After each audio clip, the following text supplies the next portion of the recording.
So Assalamualaikum warahmatullahi wabarakatuh. Today I'm Najmi bin Mustapha together with my group member which is Ariff, Fadhilah and Muhammad Firdaus bin Zamri will presenting presentation with a topic of typical basic instrument check. So in this video we will discuss about three things, which is the first one is we will discuss about the typical basic instrument check for the air sampling. The second one is for the noise sampling, and the third one is for humidity sampling. So I will be the first presenter to present about the air sampling. So what is air sampling? Air sampling is a method on collecting the samples from air to identify the concentration of contaminants in certain place.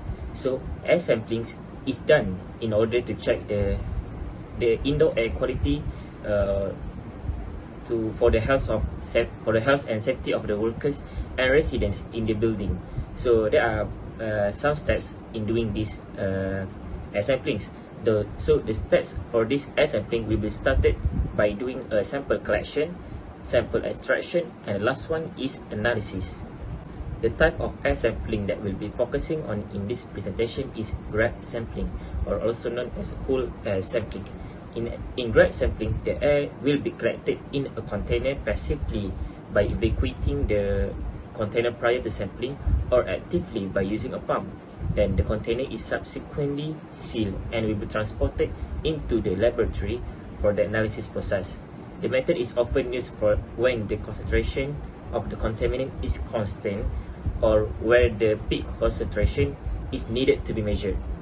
The method can also use for the identification of unknowns and to evaluate contaminant sources. So the samples are typically collected over a short period of time, from a few seconds to several minutes.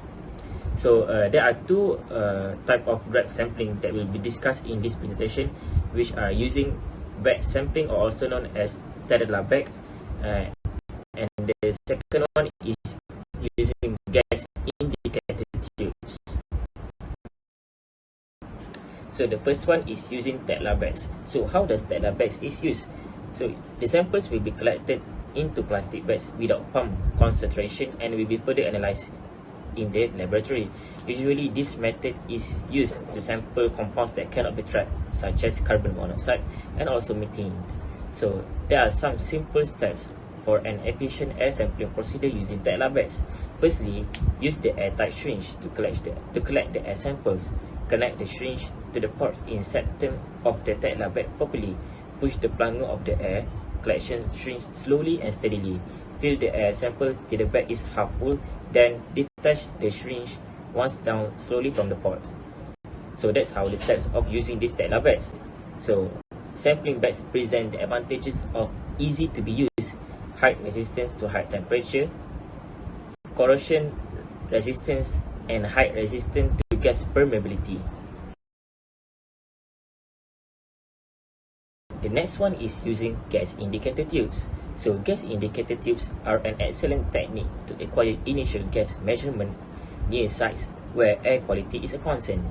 Chemical spills, fires, and gas leaks are all pollutants that can pollute the environment. So using this technique will make it easy to check if harmful compounds are still present in the air near the incident site.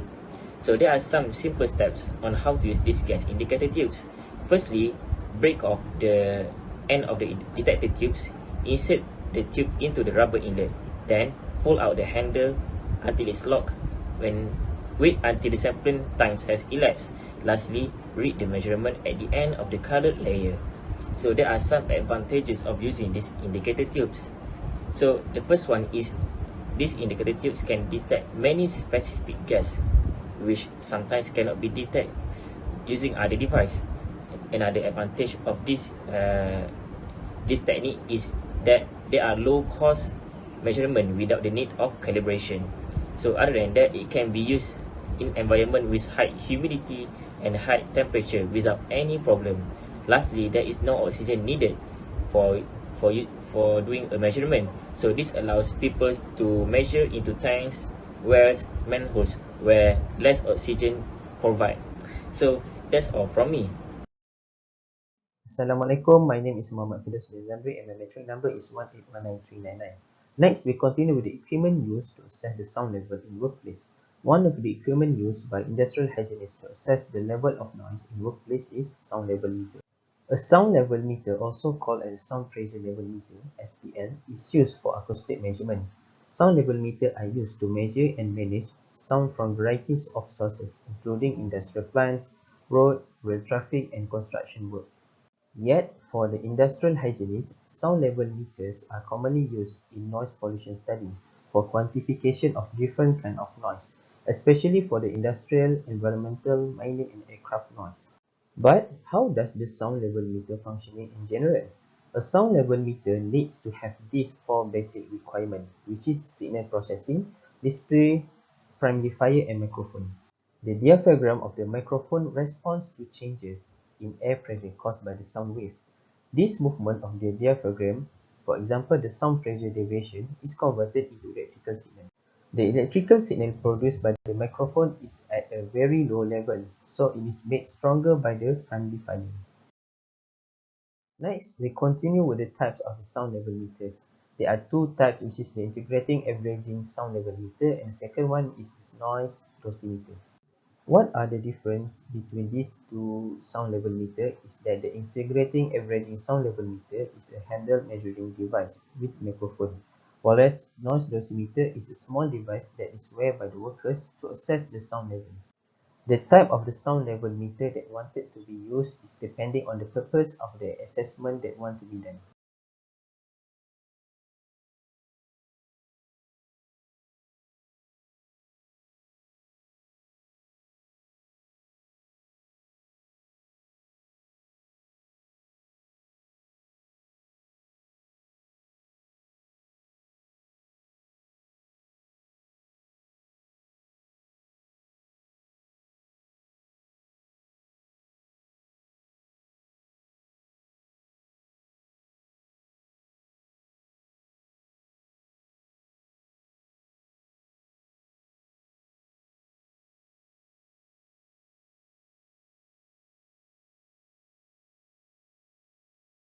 Firstly, the integrating averaging sound level meter.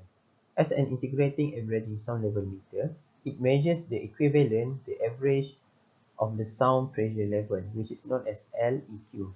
In addition, it also measures the instantaneous, maximum, and also peak sound pressure level at the same time. The integrating averaging sound level meter is very easy to use. Just point it to the sources and then measure the sources that you want to measure. For each integrating averaging sound level meter equipment, it have few usage. For instance, it can assess the environmental noise level in the workplace. This integrating averaging sound level meter also shows some benefit compared with other types of sound level meter equipments. Some of the benefit are it can measure other parameters simultaneously in one time. Other than that, this integrating averaging sound level meter is classified under class 1 precision, which means the result from the equipment are relevant to be used. Apart from that, it also complies with the IEC and ANSI standards. This integrating averaging sound level meter needs no setup, reboost. Next, the conventional sound level meter, which is also known as the noise dosimeter. Noise dosimeter is a specialized sound level meter intended specifically to measure the noise exposure of a person integrated over a period of time. In occupational settings, personal noise dosimeter are often worn on the body of the workers with the microphone mounted on the middle top of the person's most exposed shoulder. Noise dosimeter measures and stores sound pressure level, which is SPL, by integrating this measurement over time and provide a cumulative noise exposure reading for a given period of time, for example 8 hours workdays. This noise dosimeter usually to comply with the occupational safety and health regulation, whereas these current dosimeter are designated to provide the users with variety parameters such as noise dose, time wake average, sound exposure level, as well as peak, maximum, and minimum sound pressure level meter. Next, we are going to focus more on the pros and also cons of the noise dosimeter. The prawns that can be seen clearly on the noise dosimeter is that it. Lastly, I am Ariff Fadhilah. I will present the instrument which is hygrometer. Hygrometer is a device used to measure amount of water vapor in the air, soil or confined space. It is used primarily to measure humidity in the air. Humidity should be maintained a range of 40 to 70% to avoid dry or oversaturated conditions. The humidity meter is useful for various sectors like manufacturing, agriculture, construction, restoration, heating, and ventilation. Also, it detects the inappropriate humidity levels in buildings that can lead to poor environmental health and storage conditions. The low and high humidity level can result bad effects, as the high humidity level can result in home pollutants, mold, and viruses, whereas the low humidity level results in skin irritation, electrostatic discharge, and breathing problems. The diagram indicates the hygrometer and the humidity sensor used in the instrument. Next, there are 4 types of hygrometers, which are dew point hygrometer, mechanical hygrometer, psychrometers, and electric hygrometers. Dew point hygrometers is used for measuring the saturation of moisture in a gas. They are the most precise type of hygrometer used in the industrial spaces and greenhouses. The device is also used in museums, humidors, saunas, incubators, and even for maintaining instruments like pianos, violins, harps, and guitars. Mechanical hygrometer has a piece of twisted fibers that react well with the humidity. They are twisted tightly, and thus, when there is a low humidity, the fiber tighten the twist, and when there is more humid, the twist loosen up. Next, psychrometers. It is also known as a wet and dry bulb thermometer. The equipment makes use of 2 thermometers. Based on the evaporation and temperature difference between the 2 meters, the user can measure the relative humidity present in the air. Electronic hygrometer, which is most common instrument used to measure humidity. It is used to measure either capacitance or measure by using 2 metal plates. The capacitive type plates in storing electrical charge, which are directly proportional to the charge in moisture. The resistive type and electricity passing through the ceramic substance that is present in the air. When there is an increase in humidity, the more water vapor cause the ceramic to contract, that lead to a modified resistance. Different hygrometer basically use different principle. In psychrometers, use dry and wet bulbs. It is based on the evaporation and temperature difference between the 2 meters. Temperatures drop as moisture evaporates from the wet bulb, and the relative humidity is determined by comparing the temperature difference between the 2 thermometers. Evaporation of water from the surface of the wet bulb is inversely proportional to the humidity in the atmosphere. This is because of the evaporation of water on the wet bulb, the temperature will drop and reach a lower temperature than what is displayed on the dry bulb. The difference between the 2 temperature reading equal to the amount of the relative humidity in the atmosphere. Other than that, principle of 2 metal plates.